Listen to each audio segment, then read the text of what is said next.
Hey everyone, this is Jeffrey again. Today I have Ian Mwara. Am I saying that right? Your last name? Yes. Yes. Saying it. Ian is all the way from Kenya. Hmm. And I picked Ian as an interview because his interview is gonna be very interesting. I always get the question of, is it possible to save your marriage after you get divorced? And you actually already got divorced and she came back. So let's talk about Yep. that here. So let's start with how things were like in the beginning before you met me. Go back to all the way you were saying in October 5th, 2019. That was a very specific date, by the way, that you gave me. Yeah. What happened then? Uh, Um, so around that time, my wife and I were 18 months in marriage. We were trying to, we're going through so much. We had, I was in between jobs. I was trying to clear around, I think it was about $20,000 in debt.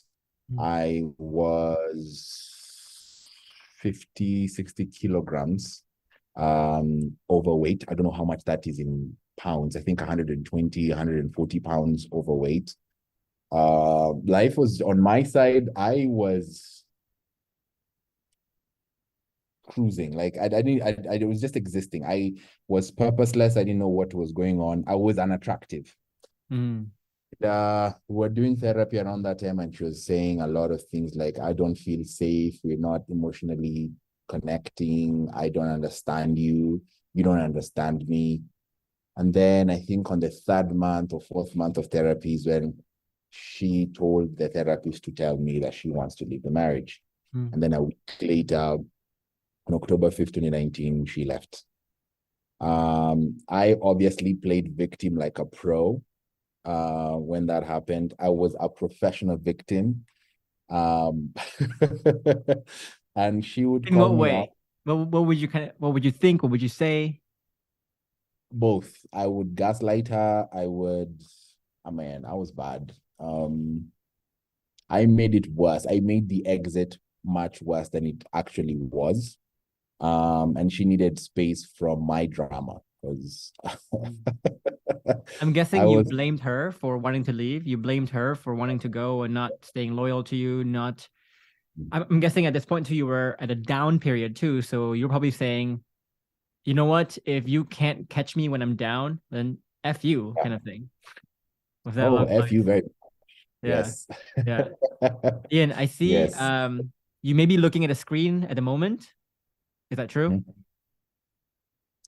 Sorry, the settings thing just popped Oh up. yeah. Sorry, Yeah. the So close it. settings Because thing like just I was because some people I've heard some people think like, oh, your participants look like they're looking at a screen. It looks scripted, this whole interview. And I don't want people to think this is scripted at all, right? oh, So okay. I want this to be like just like a casual conversation where you look left, right, whatever it is, you know what I mean? Yeah. Yeah. Perfect. So Mm, October 2019, that was when your wife and you separated. yeah, Uh August 20th, August 2020. That was when you joined the program. So that was like a good year before, yeah, or almost a year before you joined the program. yes. What was going on in that year, and why did you wait so long to join the program? I was looking for help. I got I was on my second therapist at that given point in time. Um, at that point, I got this conviction that I'm not getting the right kind of help.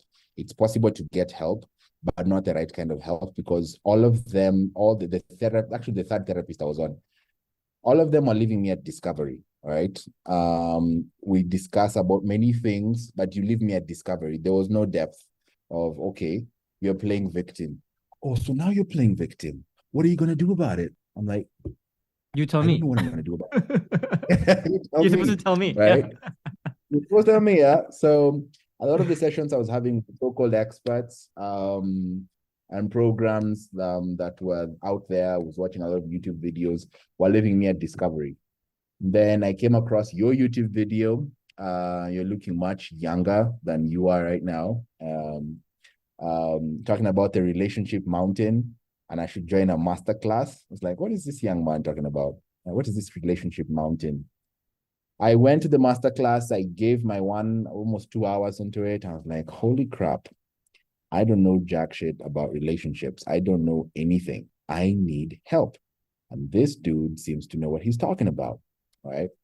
That's when we started talking. We reached out, and I decided to join the program. I remember the first video I watched, Charting the Road Ahead. I watched it like 5 times, taking notes. And I was just trying to understand what you were about. I should not skip this video. This is the most important video I should watch, you know. Yeah. I've We'll talk about probably that done because we'll talk yeah. about that too because like you almost got kicked out of the program. I almost Yes, kicked you out at one point. yes. You almost kicked Um, me out because I was lazy. but sticking with what happened before you joined the program, right? So you were separated. When you joined the program, were you already divorced at this point? No, it's just separated. Kenyan family law states that you're supposed to be separated for at least 2 to 3 years. So my wife was just giving me time. Yeah. Like by the 3rd year, I still not gotten my shit together. I'm out. Out, yeah. Yeah. So she actually was extremely patient.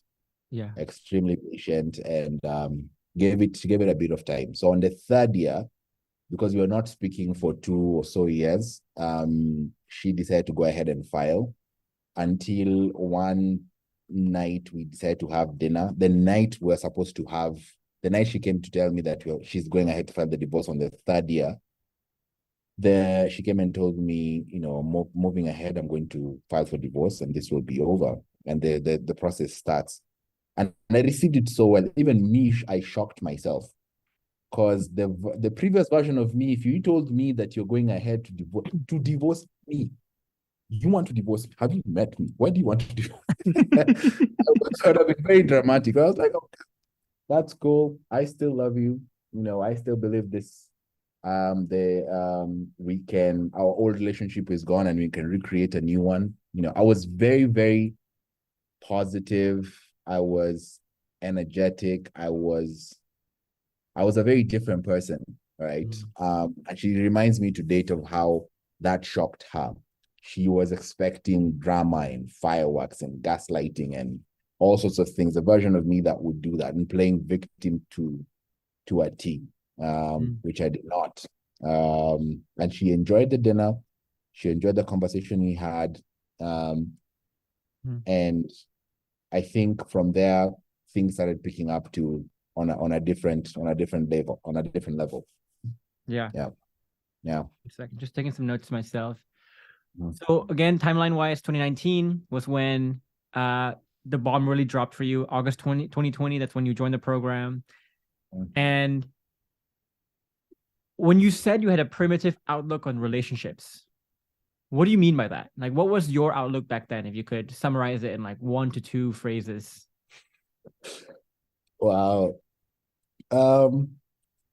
If I didn't find your program, I would be one of these guys screaming on the internet about what a high value man is. High value man supposed to be built, makes certain amount of money, commands a certain amount of attention from women and stuff. And I realized after doing this program how primitive that is. It's a primitive form of power. And you should look at not just relationships, but life in generally beyond that.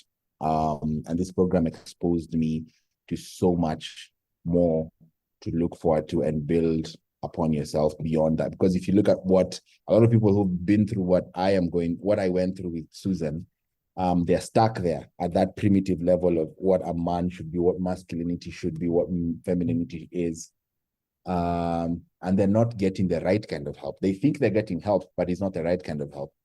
And I consider that primitive. The program shows very well empirically how that is also primitive. And it provides structure for how to create mindset shifts from that to something more, and how to chart a path for that, amongst many other things.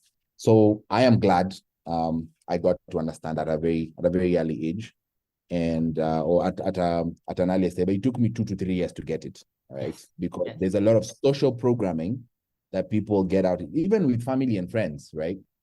If I start discussing with people who haven't been through what I've been through, that is primitive, I'll be told that's a bad faith argument, right?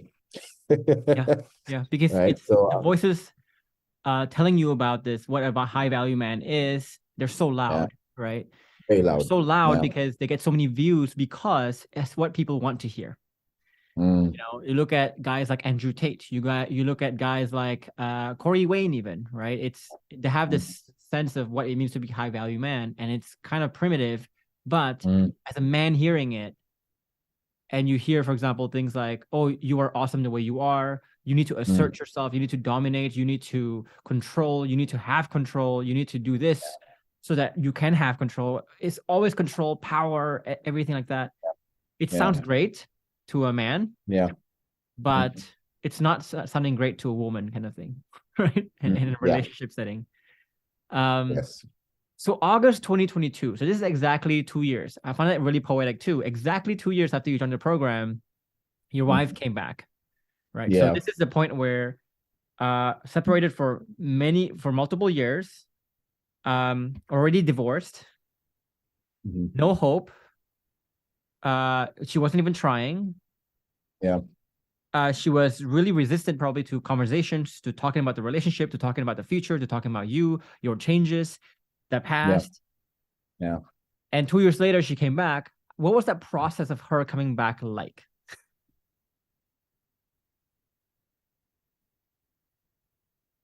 That's a very good question. So it did not start in August 2022. It started when I joined the program in 2020. Um, and I remember I used to ask so many questions in the group when I was, you know, I remember the first call I had with you, you told me I'm grading my own homework. I'm living in a bubble. Um, and I was just trying to look for opportunities to practice, the frameworks, perfect my processes and whatnot. And I was doing it with her. And she's telling me I sound so robotic, so scripted and stuff. But at the same time, in retrospect, I was also planting seeds. No matter how scripted and robotic it sounded then, she still picked a thing or two that was good. And she still remembered those pieces, and she saw the effort. She appreciated the fact that I am actually putting the work, irrespective of how confused I look, how scripted and robotic I sounded. She still gave me a few opportunities here and there, very minuscule, maybe 1 or 2 or 3 times in a year. I would get to sit down with her. I would talk, and I would bring my A game on it. Yeah. So the process of her coming back was after 2 to 3 years of planting seeds. Right. So someone would ask me, okay, did you take one conversation? No, it is 3 years of conversation. We'd meet at events, some friend's birthday, someplace. I would take that opportunity and campaign as if my life depended on it. Right. Not in a creepy kind of way, or like, oh, we have to get back to no. Like, just drop seedlings. Yeah. I'm thinking about Very implicit about seeds that we talk about, right? Very implicit. Very, simple. yeah. Like, what do you think about this? I'd paraphrase and clarify. Like, okay, so you mean, so tell me what you feel about this. So tell me. So I would use those opportunities to understand where she's from, and also plant seeds here and there about where I am. And I didn't know she was paying attention. I just was shocked. 3 years later, she would remind me of what I did 2 years ago, what I did 1 year ago, what I told her, how I thought about, and apparently she actually gave a crap. She was paying attention. Yeah. And we'll talk deeper about this later on, but the way I picture this is almost like, imagine you're an athlete and you're trying to get to the NBA kind of thing, right? Yeah. You might, in 1 year, you might only have 1 or 2 games that the scouts are looking at, right? Yeah. Throughout this whole time, you are really preparing for those 1 or 2 games, because yes, you want to make sure that you can not only get it right, but you cannot get it wrong, because you want that reliability, that precision in your approach, because you cannot afford to have off days, kind of thing. And that's kind of what you're saying, is like, you are at a performer playing and preparing for 1 or 2 opportunities per year for your case. And when those opportunities come, you Yeah. take full advantage of it. And Oh yeah. when those opportunities come too, right? Mm. A lot of Yeah. people, they're actually having more opportunities than they think, Yeah. but they don't even realize they have opportunities. For you, for example, right? I think a lot of people in your position would not even see the 1 to 2 interactions that you have as massive opportunities, but you did. Mm. Because Yeah. we learn how to be surgical in understanding like what moments we need to look at and really what do you call it, really savor and really take advantage of, not in a bad way but like in a good way, right? Yeah. Mm. And what did she say to you when she came, when the, because August 2022 is very specific of a month too, like was there a specific event or specific thing that happened that makes you go, okay, we have come back, we have reconciled now? What did she say? So around that time, we were having general elections in the country. Actually, this was very coincidental. We still share the same polling station where we vote. We met for the very first time in about a year in the polling station. We went and voted. I waited for her to vote because voting in Kenya is ridiculous. And we had dinner after that. And that one dinner became 2 dinners, became 5 dinners until the elections were announced. I think a month or 2 later, we are already going to like the 10th dinner. She just wanted to spend more time with me. And I wanted to spend more time with her. The first few times were a bit awkward because we had not met in so long. Even our outlooks, so how we look was very different. It's 3 years, man. This is not a 3 months, 6 months. It's 3 years, right? I even forgotten her national ID number. Even her phone number. It's like, what's your phone number again? Yeah, Forgotten, really. right? We're very different people, right? But to answer your question, it was a series of many conversations. It wasn't just one thing. It was the Not way I just picture it one. too. It's like, let's say you're a basketball player again. You did well in that one game. The scouts are like, Yeah. taking notice. Then maybe they see the next game. You're like, okay, instead of having 2 minutes in that game, you're gonna have 3 minutes. Yes. The next game, you're gonna have 5 minutes, and you get more and Yeah. more playtime and more opportunities as you go. But it starts building up slowly. Built up. Start telling me now I'm feeling safe with you. You get me. What happened to you? I started telling him about Joffrey. Who is this Joffrey dude? This YouTube guy. You got this from YouTube. You learned safety from YouTube. I'm like, yeah, it worked. I walked her through the mountain. This is the relationship mountain. This is where we were. We started our passion. We never got through building emotional and psychological safety. I didn't have a bulletproof vest. Life would hit me and I'll be all out here playing victim, blaming everyone, blaming the job, blaming the boss, blaming my parents, blaming you. I was bad, and I would walk her through where this red pill community says do not self-deprecate before someone you love, right? But I self-deprecated hard. walking her through the relationship mountain, how bad I was. So old self, new self, hypo anti conversations, showing her, where I was versus who I am right now, how I understood things versus how I understand things now. And that intrigued her, and she wanted to grow like that. She's like, I need help. I need to understand life like that now. At some point I felt a little bit proud because there are so many things she still did not understand. And for like a microsecond, I felt like, you know what? I'm better than this woman now, But I remember you warned us multiple times that you should not let pride, take root, because once pride gets in, again, you're going back to ground zero. All right. So I took her feel in. that too. As a coach, I feel that strongly. In fact, a lot of the sticking points in my own relationship is that because I'm a relationship coach, he takes everything I say with more suspicions. And she holds me to a higher standard. So there was a point when I felt the same thing where I felt a bit proud to be like, well, I know this, you don't, kind of thing. I know Yeah. more than you. I know more than most people, right? But Yeah. we cannot be ever in that position. There's confidence and then there's pride, Yeah. right? And you also said you've been inseparable ever since that reconciliation period. Yeah. Tell Yeah. me what makes you say that.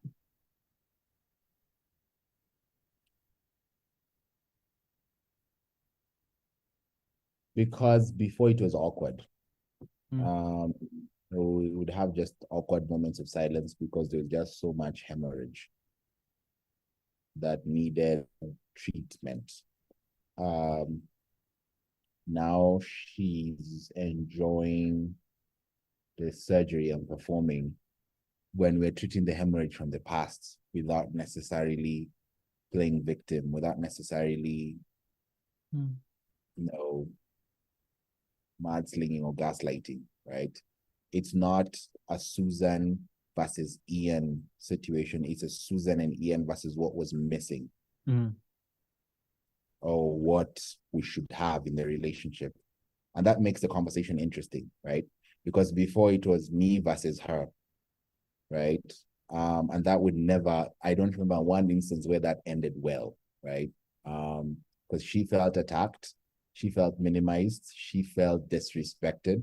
Mm. And this time around, it was like, oh, so we're playing in the same team. It's just we didn't know how to create safety. Okay, let's figure out how to create safety. Oh, we didn't know how to do this. Okay.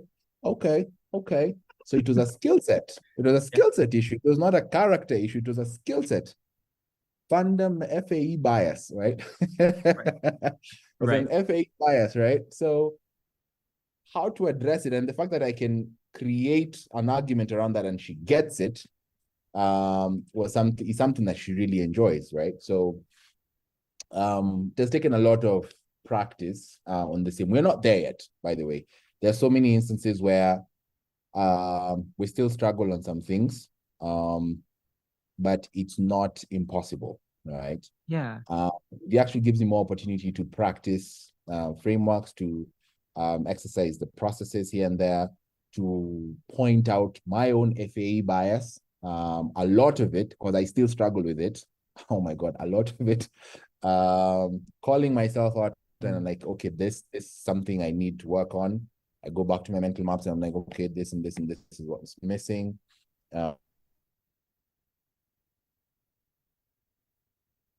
Stop even when she's here. It has not stopped. It's like, if anything, it's now even more intentional and more I want to say intrinsic, but that's not the word. It's now, I'm now very clear and articulate on specific areas that I brushed through, thinking now I get it, right? Like the 5-step process when you're having conversations. Before it was very scripted. Yes, it was very, very scripted. Now, right now, it's very natural, right? And the way we're having conversations. And tell me if this mimics what you're thinking. Is like, you know, a lot of people think reconciling is really difficult, but it's actually a lot simpler than you think. So let's say, okay, you have the finish line here of having no problems. Everything is perfect. You are perfect. She's perfect. There's no more baggage. There's no more trauma. There's nothing else. Everything's perfect. People think you can reconcile only when you get here. But actually, you reconcile much sooner than that. You reconcile when these problems are not resolved yet, but she can finally feel deep down that you guys are one team. You guys are on a trajectory of getting there. That you guys have a mechanism, a skill by which you can have difficult conversations and not make it so painful, not make it so annoying and frustrating. And it may not be pleasant conversations, but they're very satisfying conversations because you are able to understand each other. You're able to find win-wins, but not in an imposing way like you did in the past. And you guys can come to an agreement, not a compromise, an agreement, a win-win, right? That becomes where that's the point where sure, you can be having unpleasant conversations, but those unpleasant conversations can be very satisfying. The same way going to the gym is very unpleasant, but it's very satisfying Oh, it at the is. same time. And once that satisfaction pleasant. comes, that's when you start, Yeah. that's when you actually reconcile. Reconciling, it's not when everything's perfect, it's when that trajectory starts to shift, right? Mm. But we can also here gather something more insightful, which is that if, let's say, your partner wants to leave you, right? A lot of people think that the problem is that, oh, we have just some problems here and there. No, the problem actually goes much deeper than that. The problem is not that you have problems. The problem is that you don't have the trajectory, right? Because you, as a man, doesn't know how to lead, doesn't have the right skills, doesn't have the right mindsets, the right paradigms to actually lead that relationship, that trajectory, right?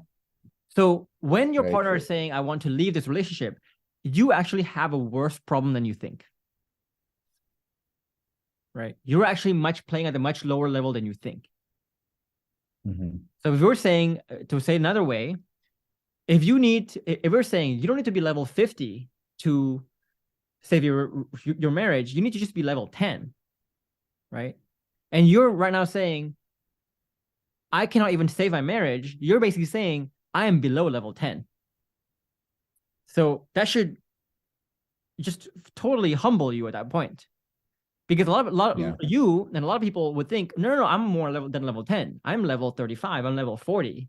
Right? I'm just not level 50. Yeah. Well, my guy, we don't need to be level 50. We need to just be level 10. And the fact that you are not being able to save your relationship means that you are lower than level 10. You might think you're at level 35, 40. You are lower than level 10. You know, does that make sense? Yeah. Yeah. And thank you for breaking it down in that perspective. I took me, and this is where you excommunicated me at some point, because I didn't understand that. I didn't understand that. I was like, this thing is not, I can't save it. I was basically admitting that I'm playing below level and I don't need this. Or I was admitting that this program is not right. Yet I was not even putting in the work to grow from level 0 to level 1. I was like, I want to play at level 0 and get level 50 results, right? And that's bullshit, right? I can't expect level 50 results while I'm not even past level 1, right? So I had to go back to the drawing board, play level 1, fail, play level 2, fail, play level 10, fail again, until I understand what it is to play level 20 while I have failed at level 10 times, right? And I've enjoyed, as a result of that, I've enjoyed the process of failing at each and every level until I understand what's working and what will nudge me to the next level. Yeah. So it's not even about going to the next level. It's enjoying the process. Yeah. So I want to catch that a bit because I don't want to just diverge too much in the conversation here, right? So basically, just to recap here, guys, 2020, bad state. 2022, really good state. Susan actually dropped by the call before we even recorded this. And I saw you guys like kissing and, you know, whatever. Very romantic, I was gonna say. So if people are doubting this results, right? We're going to have a follow-up interview with Susan. I already asked her earlier. She seems to be open to it. So let's do the follow-up interview where we can hear from her perspective. But when they say they're inseparable, they're actually like having deeper conversations than I think a lot of couple can have, right? And I think also your career is booming as well. You said you're the fittest and the strongest that you've been. You have this really deep sense of mission and purpose. How has the program for you contributed to that sense of deep mission, the deep purpose, and success in all the other areas of life as well, you think?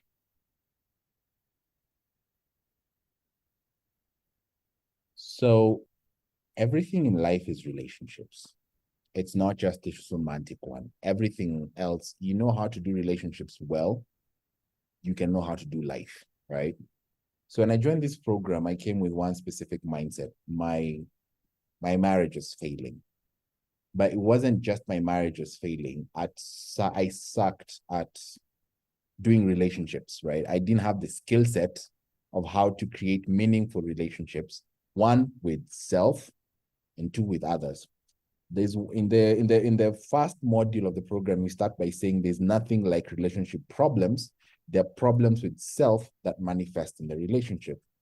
I use that maxim even in my career, where every time I get into hurdles and I realize that I'm stuck at this level in whatever problem I'm trying to solve in my career trajectory, I realize, hold on, I might not even have the problem with the job or the problem with the regulator or the problem with this. I just don't know how to negotiate out of this because I don't have the prerequisite skill set. So what do I need to learn to do this well? And with that mindset, I don't struggle creating win-win situations in whatever is thrown at me. And that's what this program has helped me figure out, how to create win-win scenarios. Even if it's a Kobayashi Maru, if you follow Star Trek, Live Long and Prosper, Kobayashi Maru, there's no win-win scenario, right? There's always an instance where that can be done. You can always I want to say out Kobayashi Maru a situation, right? And that's what this program has shown me. Even with my own body, when I was 142 kilograms, which is about 300 pounds, right? And dropping that to about 140, 130 pounds, right? People thought that was impossible. I thought that was impossible until it happened, right? But it's the mindset that this program gave me about how to create even a win-win scenario with myself, with my money, with my body, with my personal culture and how I develop myself, right? Yeah. And that's the path this program put me on, and for that I'm very, very grateful.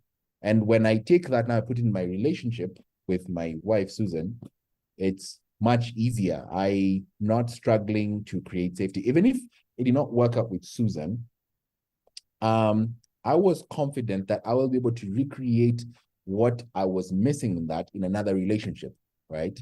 I wasn't worried about not getting this outcome. For the first 2 years of the program, I was so focused about getting this outcome, and then I realized it's not about this outcome, right? It's about living a life where I can create a win-win scenario anywhere, right? Even in another relationship, right? The way I see it is also like, if you look at finding win-wins and having conversations in a work setting with your kids, with your family, it's the same thing, right? The best conversators always take time to listen first. Once they listen, they gather data. They make a suggestion, but the suggestion is a suggestion, not an imposition. And it's a win-win suggestion. And they go back and forth in a very civilized way where they're not playing victim. They're not hypothetic. They're not just looking at what they think is right and then imposing that. They're doing it usually from an untethered state, from a more bulletproof state, right? So this is where the external stuff, like the frameworks, marry together with the internal shifts. And no matter what aspect of life you're talking about, people who are successful never play victim. They're always untethered. They're always bulletproof, right? They're always antithetic. They always operate from a high self-esteem, and they know how to market themselves, and they know how to like sell themselves and communicate properly, make themselves feel understood, but also understand other people as well. So this is a universal skill. It is. And it's funny. Go ahead. Point that out. It's a skill. It's not something you either have it or not, which is what the social programming is happening out there with Red Pill and whatnot. It's an either you have it or not thing. If you don't have it, then you're beta, you're weak, you're useless. It's a skill, man. It needs time. It needs honing. You can get help like what these Red Pillars and whatnot are doing out here, but it's the wrong kind of help, right? Not all help is the right kind of help. So you also have to know, and that's now also where I struggled for a while, what the right kind of help is, then investing in that, right? So that bit of how this is a skill, something that took me a minute to understand, owning on that. So it's funny you say that too, because it makes me think about, so right now we only take in less than 10% of people who apply. And the reason why we reject the 90% is not because they don't have money or whatever it is. It's because some people are just so toxic to the Mhm. point where it's impossible to coach them. Right. Mm. So it's almost like this, like we're not asking you to be perfect when you join the program, right? Of course Mhm. you're not perfect, Yeah. but all we're asking is, are you humble enough to actually know that what you know may not be good? And are you humble enough to learn from someone else? Yeah. Right. So it's funny when people apply for a program and they make a lot of assumptions about me. They Mm. make a lot of assumptions about negative assumptions about my application process, negative assumptions about my program and how we run things and how things are done. And to me, if someone does that, gives us some criticisms about how we run things, it tells me you're not here to learn from me. You're here to try to teach me what you know. But That's a bad faith. that's a bad thing to do. Yeah. Right. And Yeah. it becomes very clear. So, if you guys are applying for the program, don't I never go apply for the program and go like, okay, they're doing it different than how I would do it. So they must be wrong. Let me teach them how to do it right. Like, dude, you're signing up for a program because you are literally doing things wrong. So maybe you shouldn't say that. Maybe you should ask, they're doing things differently. What am I missing? What am I doing wrong? Why am I not doing this thing? Right? What are they seeing that I'm not seeing? That would be a Yeah. much healthier mindset to have as well. Yeah. I did want to talk about your experience in therapy real quick. Yeah. Why do you think, again, therapy didn't work for you? And why this program worked well for you at the end of the day? What was missing with therapy? And what did this program offer that therapy didn't? Oh, I'm gonna get in trouble. I therapy is a lot of there's so many self-proclaimed therapists out there. And the worst, they're doing actually more damage than good because one, they have all these fallacies about what a healthy relationship or a healthy self is supposed to be. That doesn't involve a lot of intrinsic self-work. And a lot of what is being offered out there leaves a lot of people in discovery. And that's where I was for the longest time. I knew a lot of stuff. I've done a lot of, tests, attachment style, Myers-Briggs, whatever, right? But all discovery, right? So fine, I am an ENTFJ something, right? I have a secure attachment style, fear avoidance, then what? Right? Nobody was telling me what I need to do as far as intrinsic self-work is concerned. Nobody's providing structure and guidance and a community, right? Because all those three go together. You can do the work, but you can be doing the wrong work if you're not surrounded by a community and seeing, okay, wait, this is wrong, right? You're grading your own homework. Actually, this is how it's supposed to be done, right? So this program gave me so much insight of what that is, provided me so much structure on what intrinsic self-work looks like. And the work doesn't stop. That's the beauty of it, right? You're given the word I'm looking for is first principles thinking. You're given first principles on how this is supposed to be done. Then it's upon you to see how well you can execute that. And the processes thereafter on the same and how to practice them. And you will start with level 1. It's like a game, right?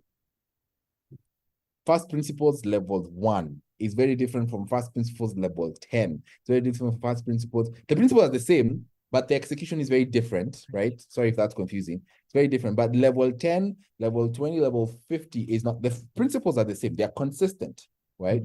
But how you execute them in levels is different. That's where even safety is different. You can have level 1 safety, but there's level 50 safety, right? Principles are still the same. You understand how it works, but how you execute it is different. That's why the work doesn't stop. The more you keep doing it, the more levels you keep rising, right? Or the more levels, you keep unlocking more levels, and holy shit, it actually looks like this. Is a level 50 safety. That's what so just What's to this? deconstruct what Ian said, because he said a lot of really great things, which is And I do hear a lot of the same complaints with my clients with therapy. Is like they're good at diagnosing. They're good at like Yeah. putting labels to who you are today.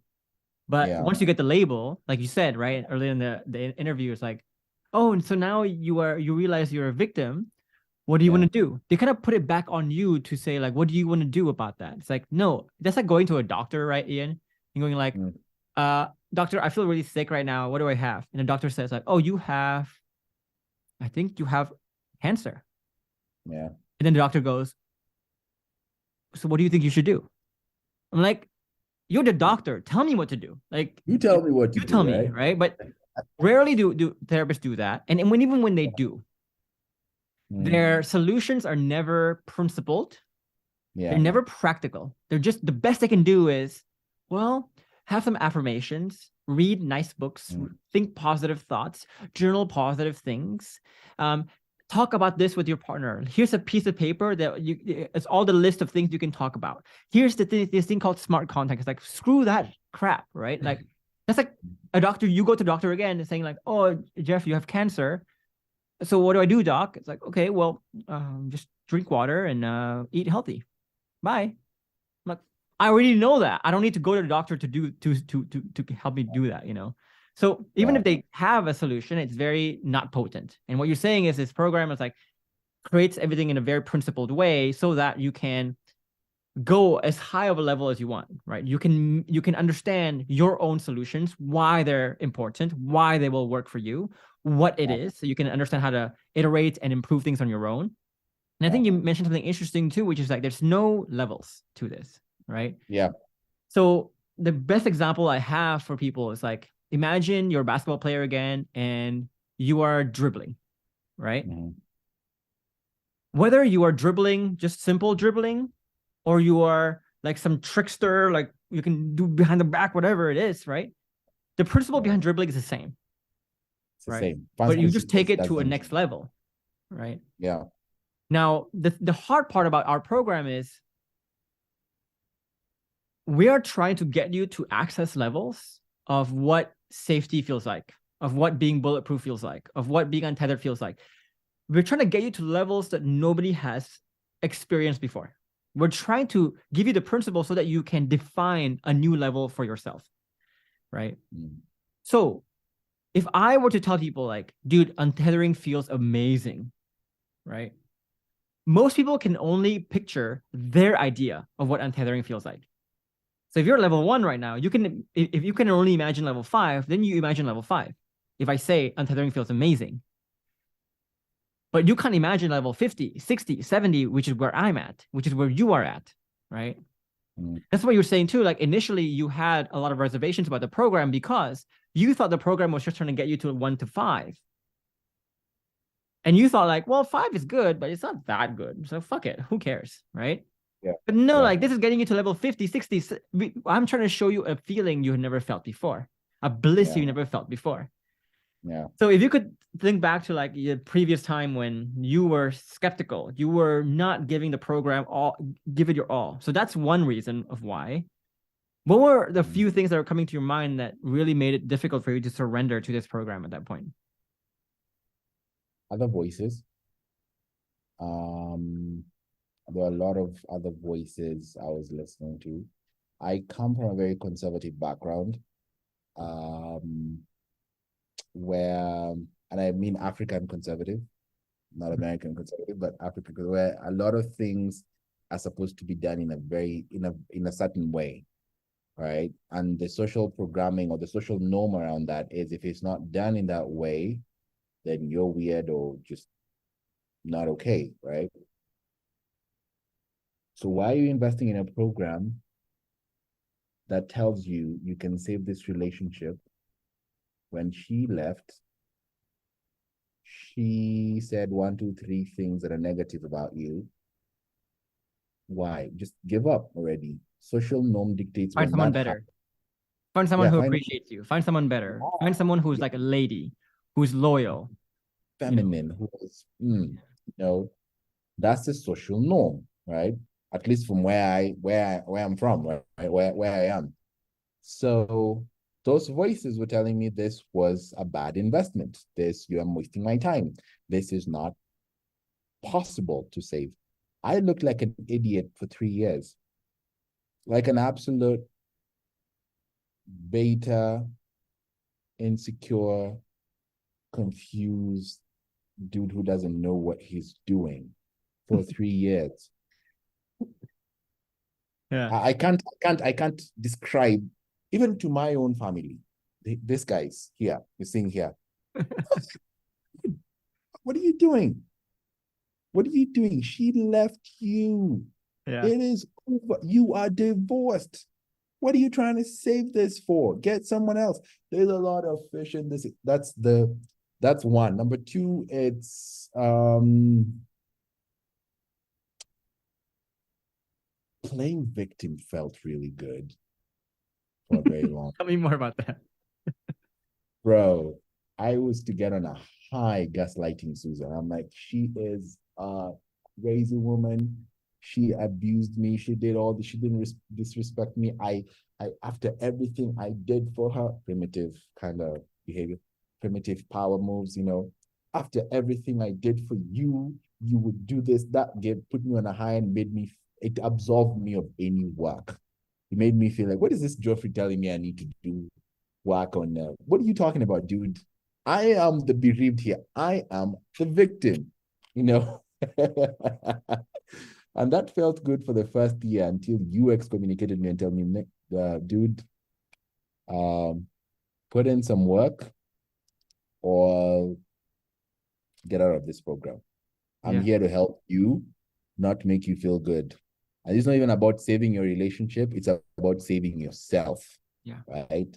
It took me a minute to understand what that was, because a lot of mindset shifts, a lot, bro, a lot.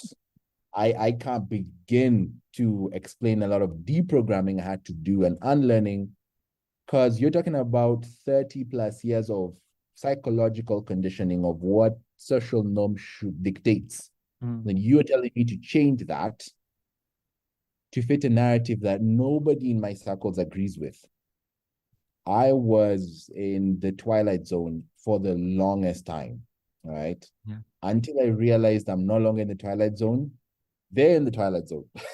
Yeah. No, it's interesting you say that. And this is a very complex topic because it's something that I struggle with, which is saying my truth, because I've enrolled 4,000 people at this point. Wow. And not once have I seen someone who actually followed what I say, gone out of their victim mindset, and not gotten the results they were looking for. Not once. Not once, right? Yeah. So a lot of people always comment and they send me emails saying like, so you're telling me, Jeff, right? My wife wants to leave and betray me in the relationship, and I'm the one who's supposed to make all these changes to get her back. Fuck that shit. Right. That's what you were saying, basically. Right. So I have to bear the brunt of this and do the work. I have to do everything. She gets the cake and eat it too. I have to do all the work here. Are you crazy? Yeah. Right. But I want people to understand something here. Okay. Because this is what I think part of what woke you up in the end of the day, which is who's really the victim here. So how old is your partner at that point in time? How old is Susan? She's 2 years. She's 2 years old. I'm 31. She's 33. Okay. So she's 30. That's right? Another social norm that I went against. You married someone who's no wonder you got separated. It won't work. All right. She's no, bro. You don't even get to that conversation, man. I was lit as to why. That's the point, though, right? That's the point I'm trying to make. It's like, if you put yourself in your partner's shoes here, and she decides to leave, she decides to divorce you. Okay, you saw that as like, why you to divorce me? Something messed up with you. I'm the victim. But really think about it from her position, right? When she decides to divorce you, is she gonna be painted as a villain, as a terrible woman for the rest of her life by her family, etc.? Yes. By your family, yes. She's painted like a villain in that society. Yeah. Is she going to be painted? Is she going to have that scar where she is now a divorced woman in your culture? so that when she wants to date some other person in the future, it's going to be very hard for her. Yes, she risks that too. Is she risking the same, foregoing and sacrificing all the amount of time and energy she spent in the relationship? Yes, she's risking that too. So she is risking a lot, if you think about it, to want to divorce you. But she basically said, you know how people say, I wouldn't take it if it was even given to me for free. She's literally telling you, I will pay a great deal of cost for the rest of my life to get the fuck out of this person's life. Who's the victim? Who's the real victim? Yes, she said she wanted divorce. But to be honest, Ian, if you were honest, your action said you wanted divorce a long time ago. You pushed her there a long time ago. And that's kind of the antithetic perspective that a lot of people don't think about. Yeah. Right. And so these are the kinds of things that really humbles you, right? The first part of the program is I got to humble you. I need to humble the people who are in the program, and I need to humble you first. What was the thing that eventually lowered that pride for you? What was the moment when you said, you know what? Maybe I'm playing at a much lower level than I thought. Maybe I don't know what I know, what I think I know. Maybe what I think I know is maybe not the best thing to know. When was that moment when you start to humble down and take in the program as it should be?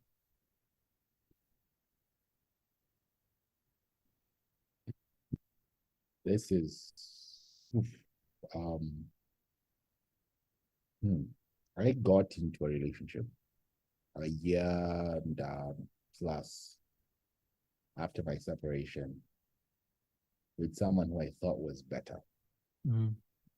Someone who was introduced to me by one of my very close friends, who I was indoctrinated. You know what? She's left. Fuck that. Get someone who's better, hotter, more educated, whatnot. And that relationship blew up on my face. 3 months in, and I realized, and I posted this in the group. You can go see my chat history. I said I met someone who I thought was better. What? Somewhere in 2020, I posted so many things about how I thought, even I think photos with her, about you can always get someone better. That blew up on my face so hard. I was hearing about myself, about how I am such, I wanted to say a bitch, but like I used to hear stories about me, about how I'm just, no wonder my wife left me, because after she realized I'm not shit, after 1 or 2 disagreements, it just blew up in my face. And I realized that it's not even this relationship, new relationship is not Susan. It's actually me. I am the problem. And from that moment on, I vowed not to date, not to get into a relationship. I went on dates, but I never got into any serious relationship, because me and Susan at the argument point were excommunicado. We're not talking, we're not seeing each other, we're not anywhere near each other. So, but I realized I needed a place where I can practice these frameworks, right? So I'd go on dates to practice with people, Forgive me if they watch this and they realize that that's what I did. I'm sorry. But I practiced a lot of the things that I didn't know, the 5-step blueprint, amongst many others, just to try and understand how to do this, right? But it was from that one instance in September to December of 2020, where I was in this other relationship that I thought I was in love and she was the one, and fuck all these things that I was in. Screw you, Susan. I got someone better. That blew up in my face so bad. So bad.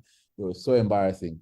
So embarrassing. I remember that around that time I went to meet Susan, because even Susan got wind of it. And if we do have a session with her, she's going to tell you what happened, because she also embarrassed about the things I said about her to this woman. And this woman, when we broke up, went and said to everyone.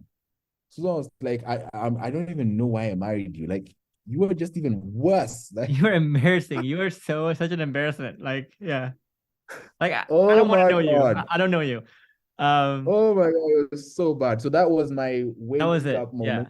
So That was for me, it was along the same lines. For me, my moment when I woke up was the moment my partner told me, like, Jeff, and I think I told this story many times before. It's like she sat me down one time and she said, like, Jeff, you know, when you were a kid, you used to dream about having this fantasy relationship, marriage that you have, right?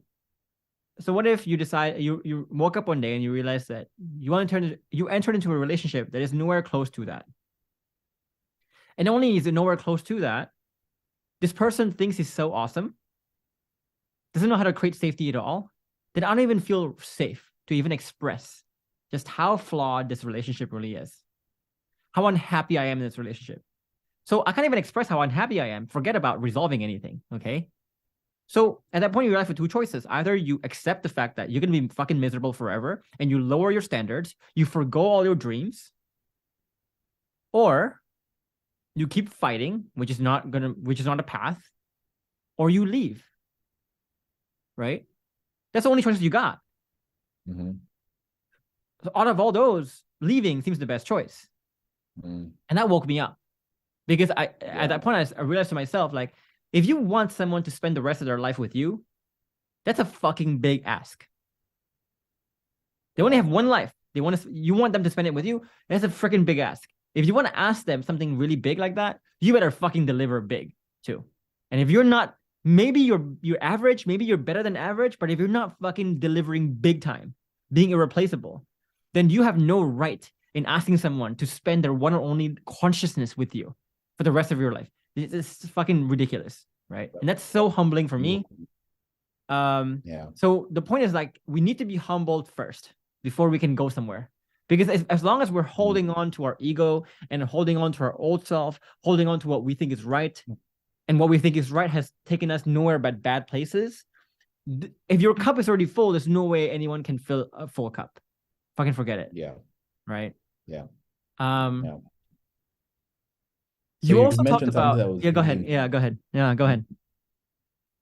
You have no right to ask someone to commit, yet you know you are not there yet. You can't deliver.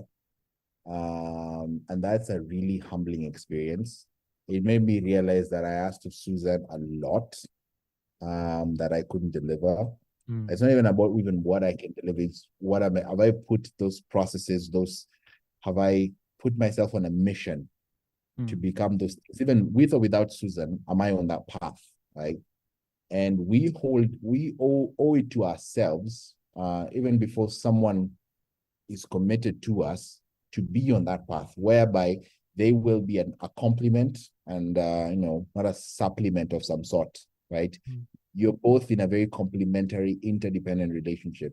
Yeah. And until you understand what that is, you have no right to ask of someone for a commitment, lifetime commitment, when you don't get it, right? Yeah. So that humbling experience, when I got that, it hit me like a ton of bricks.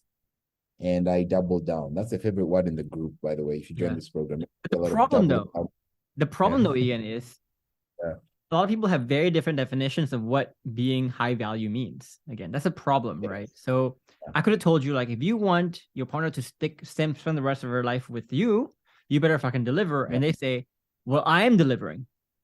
Because their idea of delivering is very different than what delivering actually means. They think level 5 delivering is delivering. I think level 5 delivering is fucking failing, like, miserably, right?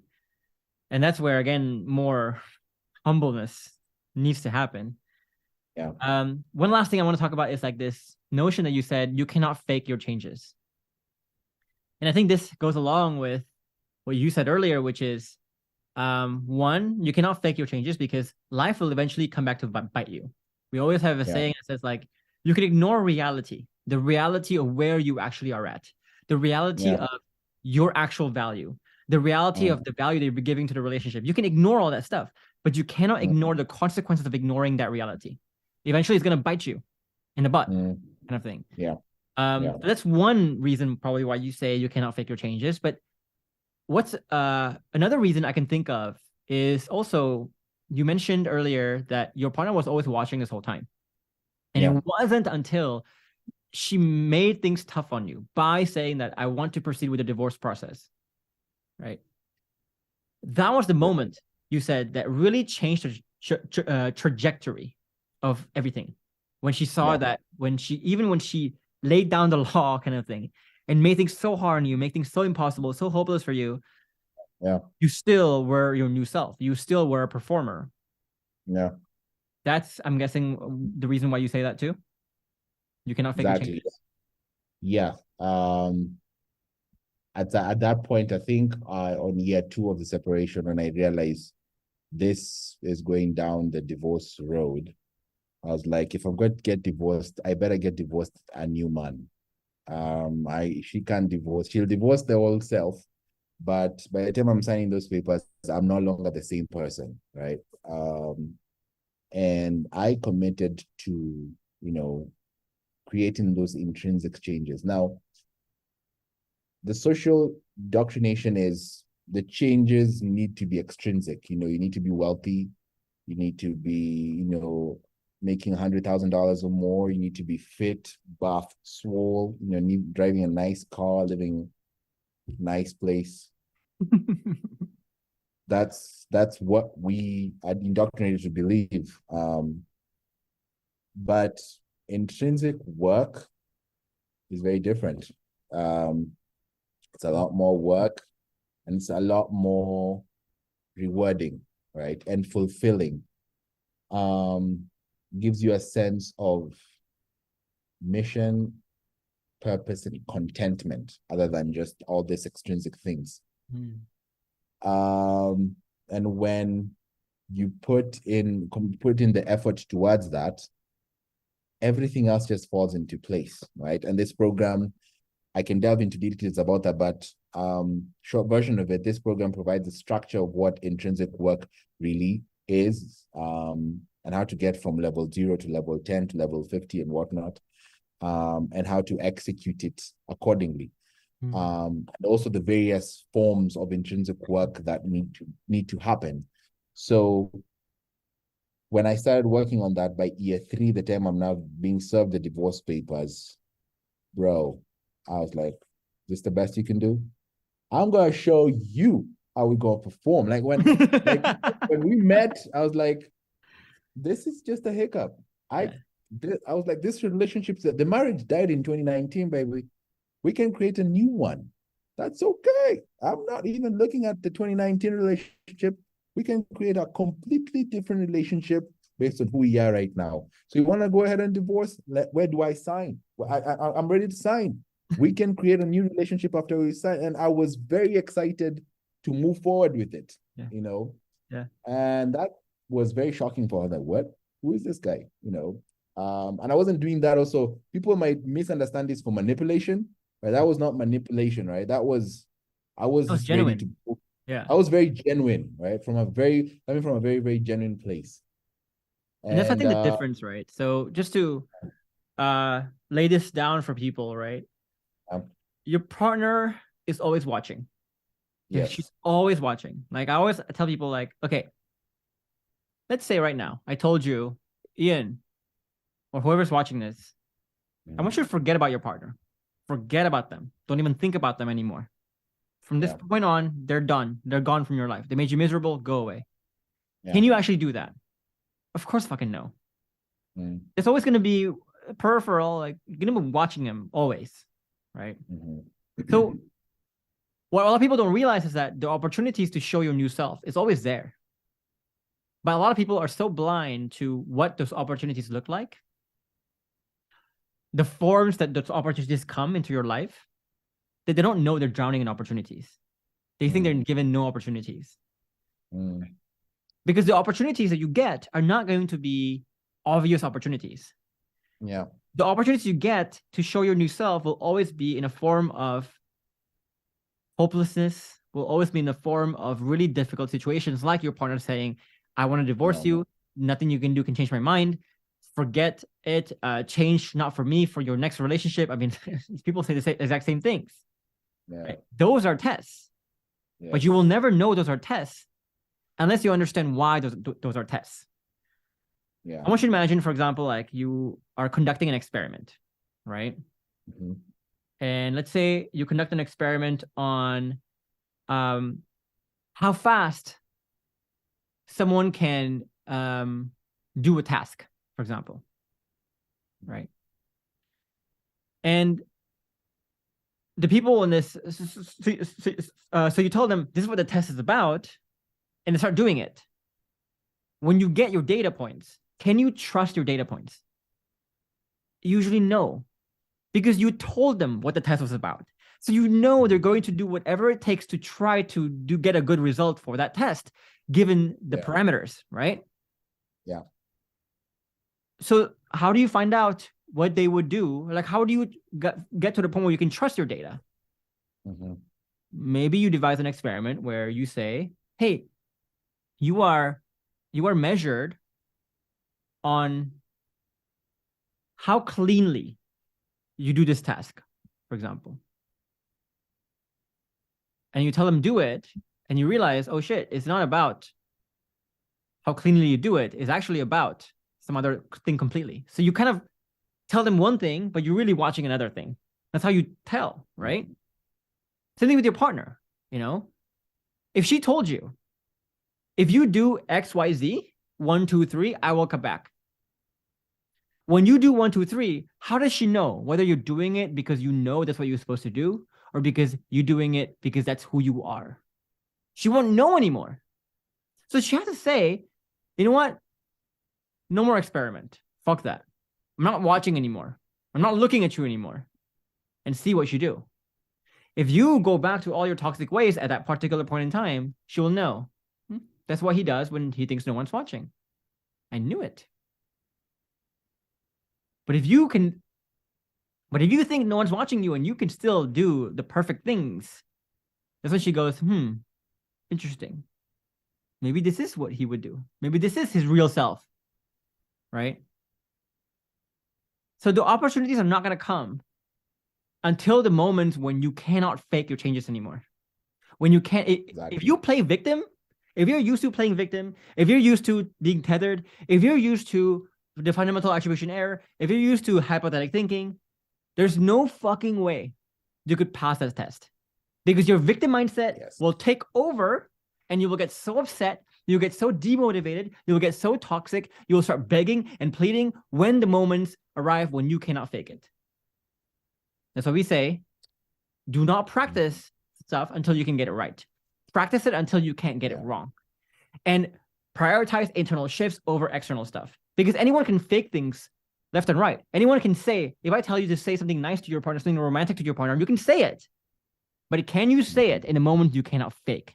Because you have the internal shifts. That's the hard part, right? That's what you're saying, I think. Yeah. Just to recap. And I still struggle with that, because there are still things I'm getting wrong, right? And I have to go back to the drawing board and practice it better until I can get it wrong. There's still times where victim mindset creeps in, right? And it's very natural. Actually, it's the best paying career right now. Playing victim. Look at what's happening around the world. We are surrounded by victims everywhere, right? You have to be very cognizant and very alert to nip it the minute you notice yourself shifting towards that direction. So you've brought it out so well, and you have to practice it until you can't get it wrong, right? How you won't fall into, you call it in module 1, I wrote it in my mental map. Viruses, the mind viruses. Mind viruses, right? Yeah. That you have to know when, you have to like see it coming before it's even there, right? And that's now because it multiplies fast. It goes in, multiplies fast. Quickly. Right. Yeah. You won't even know it's happening to you, because it's so subconscious, because you are allowing it, right? So that's what this program allows you to acknowledge, to recognize, nip, and fix with surgical precision. And that's what I'm thankful for. And if I don't get a chance to do that, let me just, from the bottom of my heart, say, Geoffrey, thank you. This is not even about my marriage, right? This is about my life, right? I am at a point in my life where I understand myself better. I'm able to self-diagnose and surgically address things in my life that I could not do previously. And I have the skill set. If anything else, you don't remember about this conversation, if you need skills to be able to address some of these shortcomings in your life, regardless of whether your relationship outcomes are going to come through or not, this is the place to be, right? It has helped me so much in my career. It has helped me so much with my body. It has helped me so much with my money. It has helped me so much with other forms of addictions I had, and how to create that form of discipline, and also create meaningful relationships out here with friends, with family, and whatnot. Because all that is skills. It's skills, right? And it gets better with time. And life as you know it generally is about relationships. And if you want to get better at creating meaningful relationships out here, this is the place to be. It has helped me with this rural boy from rural town in Kenya. In Kenya, a YouTube video saved my life, right? So I've seen a lot of people. The program has reached out to a lot of people across the world. I haven't seen anyone from Africa. So if you're watching this and you're from Africa and you think this is a lot, this is too much work, it saved me. I'm at the best point in my life, my career, my relationship, in a lot of things in my life because I chose to put in the work. So there's also another thing you say in module 1 about paying to play. Yeah. Right. Some people choose to play longer without paying, right? But you can pay. I don't remember the exact context, but this saved me 10 years of work. So what you're seeing happen to me from October 2019, we're now in April of 2023. It's about 4 years. I should have gotten this in about 20 years of experimenting. Painful lessons and painful lessons. Look, my parents are behind me here. They've done this for 35 years, and they're still shocked at so many things I've learned in 4 years that they took them 35 years to learn, right? So this by far is the best investment I've made, and I'm very, very thankful. I think Geoffrey was God sent. By the way, around that time, I was also praying a lot. It was like, I need help. I need the right kind of help. So when at around midnight, some YouTube video of this guy YouTube pops gods, up about put it in your screen. YouTube gods, about Relationship Mountain, about join some masterclass. We're right in the middle of COVID. Everyone in the world is going to shit, everything is just broken, right? And then this guy's talking about Relationship Mountain. It worked out for me. It can work out for you. So all I can say is, welcome on board. And you're not going to regret this. This is going to be the best investment. This is going to be the first day of the best days for the rest of your life. That's awesome, dude. That's so well put. And I know you have to go. I know, guys, we didn't talk too deep about kind of the deeper learning lessons around how he was able to reattract his partner, kind of the key skills behind that as well, the things he said, the kinds of conversations he had. So we're gonna use this as a follow-up to the next interview where we have with Ian and his wife, Susan. And so we're gonna set that up soon.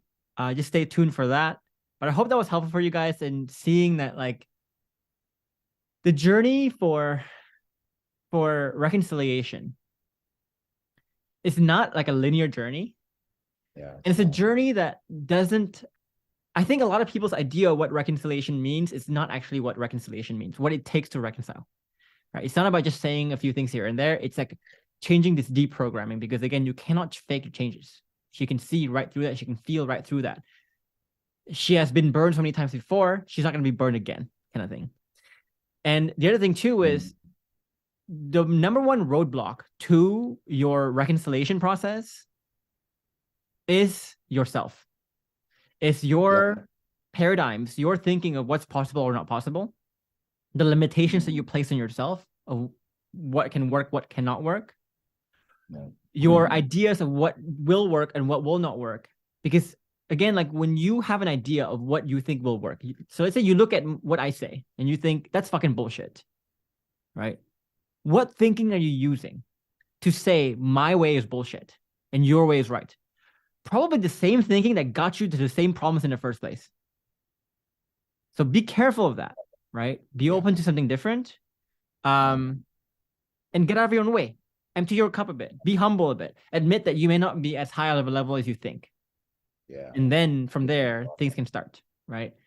So guys, if you want to experience this result that Ian got, and it doesn't matter how dire you think your situation is right now, we work with people all over the world in whatever kinds of situations. In fact, people don't seek us out until their situation is dire, okay? So everyone we work with is dire, but we have never seen once someone who followed the program and failed.